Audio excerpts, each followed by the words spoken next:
alaihi wasallam fil hadis asy-syarif, may yuridillahu bihi khairan yufaqihu fid din, wa man salaka tariqan yaltamisu bihi ilman sahalallahu bihi tariqan ilal jannah. Bapak Ibu jamaah pengajian yang dimuliakan Allah Subhanahu wa taala, puji syukur senantiasa kita aturkan atas kehadirat Allah yang telah memberikan kepada kita banyak sekali nikmat dan hidayahnya, baik itu nikmat iman Islam dan juga nikmat kesehatan, sehingga pada kesempatan malam hari ini kita bisa hadir di majelis yang mulia ini. Bapak Ibu yang dimuliakan Allah Subhanahu wa taala, untuk mendapatkan keberkahan dari Allah, mari kita membaca basmalah. Bismillahirrahmanirrahim. Bapak Ibu yang dimuliakan Allah Subhanahu wa taala, pada kesempatan malam hari ini kita akan membahas sebuah tema yang cukup menarik untuk kita perbincangkan. Tema ini merupakan sesuatu yang sering terjadi di dalam kehidupan sehari-hari kita. Ya, ini merupakan sebuah penyakit di tengah-tengah masyarakat. Terkadang setan bermain begitu halus di dalam hati kita, dan tanpa terasa kita melakukan dosa ini. Adapun tema pada kesempatan malam hari ini adalah bahaya ghibah. Bapak Ibu yang dimuliakan Allah Subhanahu wa taala, ghibah kalau di tempat kita namanya menggunjing. Apalagi Pak kalau bahasa Jawa ya? Ngerasani. Ghibah itu menggunjing, ngerasani wong, yang ngerumpi, merupakan perbuatan yang sangat dikecam di dalam syariat Islam. Sayangnya Bapak Ibu yang dimuliakan Allah Subhanahu wa taala, banyak sekali orang yang meremehkan hal ini. Dan justru hal ini menjadi sebuah kebiasaan ya di dalam pergaulan sehari-hari. Maka kalau kita pagi hari ibu-ibu nonton TV, itu kita sudah ya dipertontonkan dengan sebuah tayangan televisi yang bernama gosip. Nggak tahu sekarang masih ada nggak ibu-ibu? Masih? Itu sudah saya kecil lah, gosip, kisah seputar selebritis, silet, dan lain sebagainya. Yang kemudian apa isinya adalah membicarakan, ya, kadang-kadang keburukan orang lain, rumah tangga orang lain. Ada artis yang kemudian bercerai, gitu ya. Wah itu, rekamannya itu disebar kemana-mana. Kejelekan ya suaminya di-share, kejelekan istrinya nanti di-share, dan itu menjadi sebuah tontonan yang menyenangkan. Tadi pagi hari nonton gosip dulu kan ya, nanti story kalau sudah matangan semuanya nyari orang ya untuk kemudian ngobrolkan ya aib-aib orang lain. Bapak Ibu yang dimuliakan Allah Subhanahu wa taala, apa yang dimaksud dengan ghibah itu?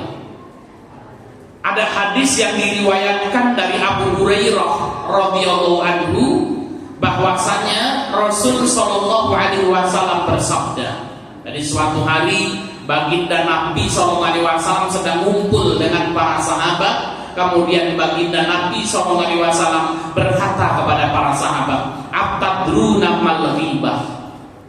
Wahai sahabat-sahabatku, tahukah kalian apa yang dimaksud dengan ghibah itu, kata Nabi.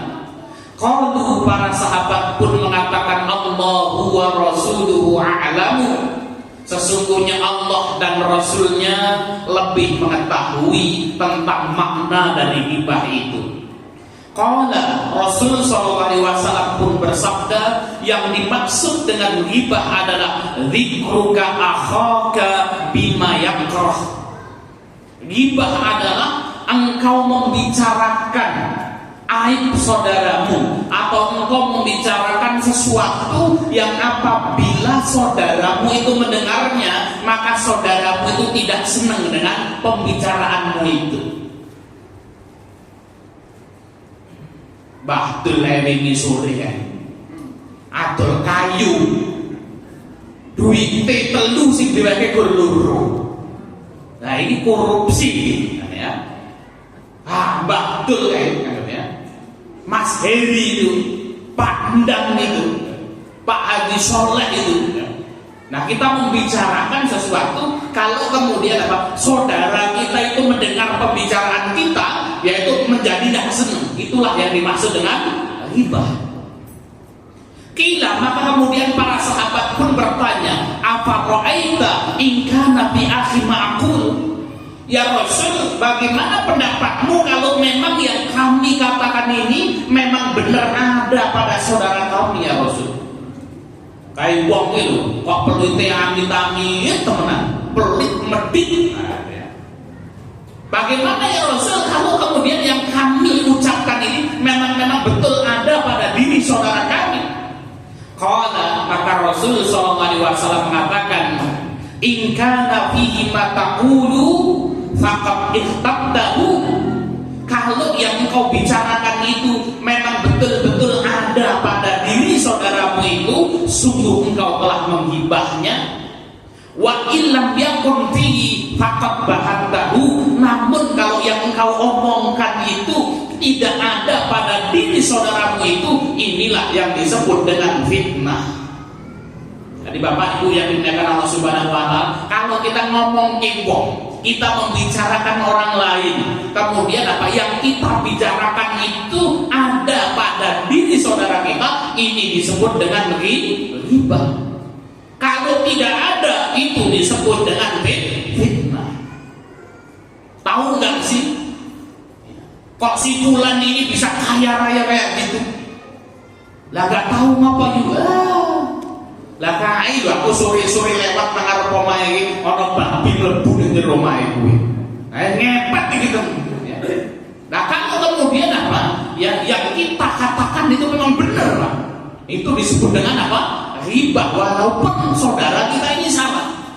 Kalau ternyata yang kita ucapkan ini kok kemudian salah, ini disebut dengan fitnah. Maka hati-hati. Ini luar biasa sekali. Ya, ini yang dimaksud dengan ghibah adalah apa? Kita membicarakan aib saudara kita. Ya, apabila saudara kita mendengarnya, saudara kita itu tidak suka. Si Fulan itu begini-gini. Oh, mereka itu gini-gini, kan gitu ya. Nah, itu sehingga kemudian apa? Kalau saudara kita mendengarnya, jadi tidak suka dengan perkataan kita itu. Inilah yang disebut dengan ghibah. Dah paham ibu-ibu ghibah? Hah? Paham memberdino ghibah itu makan gitu ya. Ya. Krosor-krosor ya ngumpul-ngumpul ini ya. Sing rasani kok kan gitu ya. Kayak wong teko kae kan gitu ya. Kae kok bini kerja orang bulan ini tuku motor anyar. Nah itu was, jangan kayak gitu ya. Nah, itu Bapak Ibu yang dimuliakan Allah Subhanahu wa taala, hati-hati bahaya ghibah. Ghibah yang kemudian remeh ini, Bapak Ibu yang dimuliakan Allah Subhanahu wa taala, ternyata memiliki bahaya yang sangat besar. Yang pertama, orang yang menghibah seperti memakan bangkai saudaranya. Masya Allah. Ini saya bacakan ayatnya, surat Al-Hujurat ayat ke-12. Wala yaghtab ba'dukum ba'dha, kata Allah.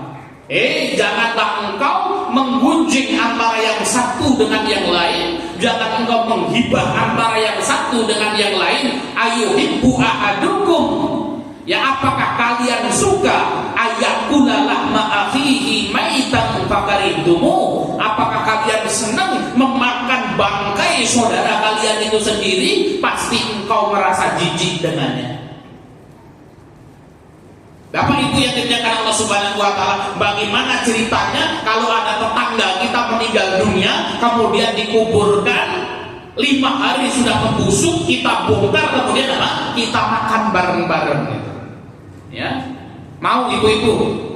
Siapa yang suka makan manusia siapa?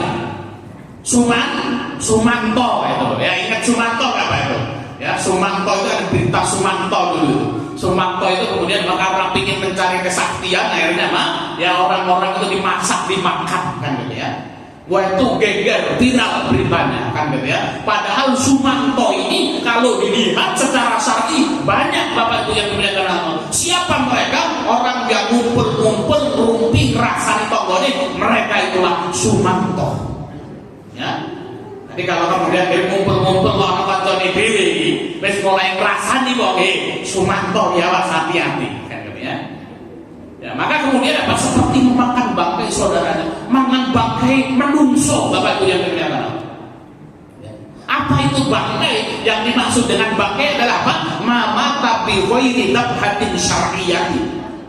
Segala sesuatu yang mati tanpa disembelih syar'i itu bangkai, Pak. Batang kalau kita ngomong, ya. Ya. Siapa di sini yang senang makan batang, Bapak Ibu? Siapa ada di sini yang senang makan bangkai? Siapa Bapak Ibu? Semuanya senang makan bangkai, ya kan? Ya. Nah kalau Bapak Ibu makan rebon kalau teri bangkai itu tuh, ya itu bangkai. Kan bangkai itu kan mama babi woi kita hatin syariatin, segala sesuatu yang mati tanpa disembelih dengan sembelihan syar'i. Maka kalau Bapak Ibu beli iwak laut itu apa? Bangkai iwak laut. Ya. Ana wong ngadol iki iwak laut piro? Nah, pandang besok kalau ke pasar itu ya, nawar iwak laut itu. Pak iki iwak laut piro? Lah gur batang iwak laut kok larang timen kan gitu ya. Mau menyek pandang gitu. Ya itu sudah pada mati semua. Ya, batang teriok larang timen kan ya. Karena kemudian apa? Enggak mungkin ya teri rebut kemudian orang yang mau beli satu-satu kan repot Pak. Maka kemudian apa? Ya, dua bangkai yang halal kata Nabi SAW, bangkai ikan dan belahan. Ya, maka kalau bangkai manusia semuanya jijik Pak. Dengan bangkai manusia itu. Namun kemudian apa kata Nabi SAW? Orang yang menghibah saudaranya seperti orang yang memakan bangkai saudaranya itu. Maka ngeri Pak. Kita sudah berusaha mencari makanan yang halal thayyiban, namun setiap hari kita makan bangkai. Gara-gara apa? Kita yang rasani tonggone, kita kemudian mengrumpi menghibah saudara kita. Na'udzubillah ini. Kemudian yang kedua, azab bagi orang yang suka menghibah akan mendapatkan siksa kubur. Wah ngeri tenan gitu ya. Saya bacakan hadisnya. Ini hadisnya sahih riwayat Bukhari dan Muslim. An Ibni Abbas, dari Ibni Abbas qala, dia berkata, marra Rasulullah sallallahu alaihi wasallam ala qabraini. Suatu hari Kanjeng Nabi sallallahu alaihi wasallam bersama para sahabat melewati dua buah kuburan. Faqala, kemudian Rasul SAW bersabda, amma innahuma la yu'adzabani. Wahai sahabat-sahabatku, sesungguhnya dua penghuni kubur itu masih disiksa di dalam kuburnya itu. Wa ma yu'adzabani fi kabir. Keduanya disiksa di dalam kuburnya bukan karena dosa yang gede, bukan karena dosa yang besar, bukan. Ya, amma ahaduhuma, adapun orang yang pertama disiksa di dalam kuburnya fakana yamshi binamimah, karena dulu ketika dia hidup di dunia dia suka menebarkan namimah, suka menebarkan fitnah, suka menebarkan ghibah. Ya. Namimah di sini apa? Yang mencela orang lain, memfitnah orang lain, termasuk di dalamnya menghibah saudaranya. Maka hati-hati Pak. Ya, di antara sebab seseorang diazab di dalam kuburnya karena namimah dan ghibah itu. Kita suka membicarakan saudara-saudara kita. Ya. Wa ammal akhar, adapun yang kedua disiksa di dalam kuburnya itu fakana la yastatiru min baulihi, karena ketika ia hidup di dunia dia tidak pernah cebok ketika dia kencing itu. Ya, ini hadis Bukhari. Ya, hati-hati Mas Hari. Ya, wong sing ora tau cewek nek nguyuh itu ya sebab mendatangkan azab kubur. Maka bahaya. Kalau ibu-ibu insya Allah lah pada cewek orang itu ibu. Ya insya Allah cewek. Ya, kalau yang wanita itu kalau mau kencing boleh disik-disik. Hak sing lanang ini biasanya tak dulu, akhirnya yang laki-laki ini biasa. Ya, malam-malam habis nonton wayang kulit ya pengen nguyuh Pak, ngutur nanti sor gedang berarti ngincirnya cebok. Apalagi kalau supir, nah itu badul, tidak supir badul kan gitu ya. Kemudian kalau kencing di pinggir jalan sudah, ya mobilnya parkir dibuka pintunya bandiu kan gitu. Habis itu tidak cebok. Nah ini maka hati-hati Bapak Ibu yang dimuliakan Allah Subhanahu Wa Taala. Ya. Maka sebab mendapatkan azab kubur adalah apa? Ketika kita menghibah saudara kita, kemudian ketika kita apa? Ya kencing itu kemudian tidak cebok. Maka Nabi SAW mengatakan apa? Kebanyakan azab kubur itu karena air kencing, Bapak Ibu. Maka hati-hati kalau kita mau kencing itu, ya maka kemudian jangan sampai air kencing kita nyiprot-nyiprot. Lagi wong nguyuh ora cebok, ora nguyuhi nang dalan ku karo diuter-uter ngono kuwi kan gitu. Ya. Nah, ini kelakuan di jalan jadi sapa iki wong ya. Ya, pernah Pak nemu itu Pak dulu. Ya, numpak motor ini nang dalan ini opo iki wong nguyuh. Ya. Malah kemudian disilang-silang meratan kan ya. Nah, Bapak Ibu yang dimuliakan Allah Subhanahu wa taala, maka kebanyakan azab kubur itu dari air kencing. Maka jaga air kencing kita supaya nggak nyiprat-nyiprat. Sunnahnya Nabi SAW kalau kencing itu dengan duduk Bapak Ibu. Ya, dengan duduk. Duduknya Mas Buari, ini prakteknya Mas Buari. Duduknya. Nah, maju sini Mas Buari. Nah, seperti itu ya di sini Mas Buari. Nah, itu Pak. Jadi sunnahnya kalau kencing itu dengan duduk. Ya. Kemudian kaki kanan lebih tinggi. Nah, gimana? Sambil gini lagi Mas Buri. Nah, gini Pak, ini posisinya seperti ini kalau kencing ini. Ini bagi laki-laki ya Pak ya. Kalau perempuan ya rasa penepean ini, mungkin ya. Nah, nanti dulu Mas Buri. Nah, maka kemudian Pak posisi seperti ini kencing, ya. Nah, setelah selesai kencing, rampung, kemudian berdehem 3 kali. Nah, bentuk apa? Habis itu mohon maaf diurut Pak, tapi orang seru-seru kan gitu. Supaya kemudian air kencingnya bersih, kemudian setelah itu apa? Cebok. Ya selesai, sudah Mas Bupati. Terima kasih banyak. Nah itu Pak. Nah ternyata kemudian apa? Ya batu ginjal dan lain sebagainya itu ketika seorang itu kemudian apa? Kencing dengan berdiri lagi, sehingga kemudian tidak tuntas Pak. Ya. Maka suatu hari ada seorang laki-laki yang kemudian datang kepada seorang dokter, banyak kisah nyata. Dokternya Masya Allah, ya, karena dia paham sunnah Nabi SAW, datang kepada dokter ini, ya, kena gangguan ginjal itu. Maka sama dokternya itu apa? Sudah kamu kalau minum jangan berdiri sambil duduk kalau kamu minum, kalau kamu kencing juga apa? Ya gunakan sunnah Nabi SAW itu. Akhirnya dirutini sembuh Bapak Ibu yang dimuliakan Allah. Ya, jadi kemudian apa? Ya tuntas. Kalau kencingnya seperti tuntas Pak. Ya, maka dan ini juga nggak nyiprat-nyiprat kan ya. Maka harus hati-hati betul. Ya memang butuh perjuangan. Mau kencingnya duduk ini butuh perjuangan tuh. Betul. Pokoknya nek asam urat encok kan betul. Angel ada dodok-dodok kan gitu. Menaknya semangat ya. Selereannya dibuka ngudur kan gitu ya. Nah itu. Yang ketiga, Bapak Ibu yang dimuliakan Allah Subhanahu wa taala, ketika kita menghibah orang lain, menghibah menghancurkan amal kebaikan dan akan menjadi orang yang bangkrut pada hari kiamat. Nauzubillah min dzalik. Ini ada hadis sahih riwayat Bukhari. Saya bacakan hadisnya Bapak Ibu yang dimuliakan Allah. An Abi Hurairah. Ini hadis diriwayatkan dari Abi Hurairah. Anna Rasulullah sallallahu alaihi wasallam qala, bahwasanya Nabi sallallahu alaihi wasallam bersabda, atadruna mal muflis.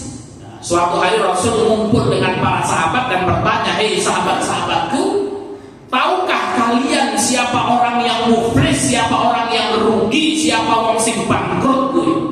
Siapa itu orang yang bangkrut? Siapa itu orang yang rugi? Kata Nabi. Qalu, para sahabat pun mengatakan al-muflisu fina ya Rasulullah, hakikat orang yang bangkrut itu mala dirhama lahu wala mata'a, yaitu orang yang tidak gablek duit, tidak gablek bondo. Kesing bangkrut ngono ya maksud. Orang yang tidak punya duit, orang tidak punya harta. Itu muflis. Faqala, maka kemudian Nabi SAW mengatakan, innal muflisa min ummati. Sesungguhnya hakikat orang yang bangkrut di antara umatmu itu bukan yang seperti itu. Orang yang duitnya sedikit, hartanya sedikit, belum tentu dia bangkrut, Pak. Mungkin dia diberikan sifat qanaah oleh Allah Subhanahu wa taala. Hartanya sedikit, duitnya sedikit, apa-apanya sedikit, namun apa? Atine ayam tentrem ra duwe utang.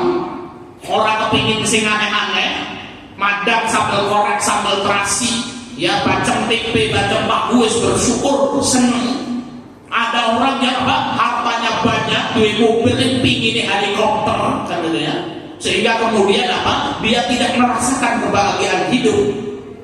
Maka kemudian Pak Rasul mengatakan, ya innal muflisa min ummati, ya orang yang bangkrut di antara umatku ini adalah apa? Ya'ti yaumal qiyamah bisolatin, yaitu apa? Orang yang datang pada hari kiamat membawa pahala sholat.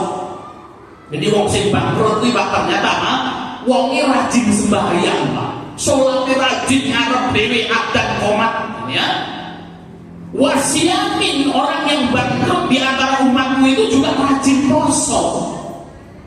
Jangankan Ramadan, Senin Kamis puasa, Daud Pak puasa nih. Sholatnya tahajud, ya, rawatib yang fardu dilakukan posone Senin poso Daud. Wa zakatin, bukan itu saja, dia juga apa? Senang berinfak, bayar zakat. Wah, coba Pak, ya, orang rajin sholat, orang rajin poso, orang rajin sedekah, bayar zakat, kok dikatakan bangkrut? Wa yakti qad syatama ada. Namun ketika berhadapan dengan Allah Subhanahu wa taala, dulu ketika dia hidup di dunia, dia suka mencela si fulan, suka menghibah si fulan, wa qadaba hada, dia kemudian apa? Menuduh, ya, si fulan, wa akala mala hada, suka makan makanan apa namanya? Harta orang lain, wa safaqa dama hada, menumpahkan darah orang lain, wa daraba hada, suka memukul orang lain. Fayuqta hada min hasanatihi wa hada min hasanatihi. Sehingga dulu orang-orang yang ia zalimi itu, Pak, orang-orang yang ia hibah, orang-orang yang ia cela, orang-orang yang ia pukul, orang-orang yang ia zalimi, pada datang pada hari kiamat menuntut kepada orang tersebut, sehingga kemudian apa? Ya, kebaikan-kebaikan orang tersebut diambil semua sama orang yang dizalimi itu. Sampai kemudian apa? Ya, fakin faniyat hasanatuhu qabla ayyuqdama alaihi ukhida min khatayahum, sampai kemudian kebaikan orang yang rajin sholat, yang rajin sedekah, yang rajin zakat, yang naik haji 5 kali ini, habis semua kebaikannya. Setelah habis kebaikannya, keburukan orang lain ditimpakan kepada orang tersebut.